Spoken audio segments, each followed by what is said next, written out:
ఒకే రాత్రిలో మాయమైన 1500 మంది. 200 ఏళ్లుగా దాగి ఉన్న మన దేశపు అతిపెద్ద రహస్యం రాజస్థాన్ లోని కులధార. 1825లో ఈ గ్రామంలో ఉన్న బ్రాహ్మణులు చాలా సంతోషంగా ఉండేవారు. కానీ ఆ రాజపు క్రూరమైన మంత్రికన్ను ఆ ఊరి సర్పంచ్ కూతురిపై పడింది. ఆమెను ఇవ్వకపోతే అందరిని చంపేస్తామని హెచ్చరించాడు. ఆ రోజు రాత్రి ఆ గ్రామస్తులు అందరూ ఒక సంచలనమైన నిర్ణయం తీసుకున్నారు.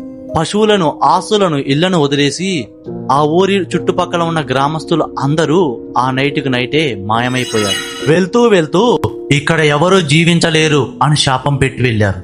ఆ శాపం ఎంత నిజమైందంటే ఆ తర్వాత అక్కడ ఇల్లు కట్టాలని చూసిన వారు వింతగా చనిపోయి ఉండేవారు. ఇప్పటికీ రాత్రి అయితే చాలు అక్కడ వింత శబ్దాలు వినిపిస్తాయి.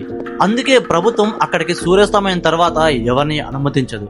అసలు విషయం ఏంటంటే అంతమంది జనాలు అసలు ఎక్కడికి వెళ్లారు, ఎలా మాయమైపోయారు, గాల్లో కలిసిపోయారా, భూమిలోకి వెళ్లిపోయారా? ఇప్పటికీ ఈ కథ మిస్టరీగానే ఉంది. ఈ కథ మీకు ఎలా అనిపించిందో కింద కామెంట్ చేసి ఇలాంటి మరిన్ని మిస్టీరియస్ స్టోరీస్ కోసం వెంటనే ఫాలో అవ్వండి.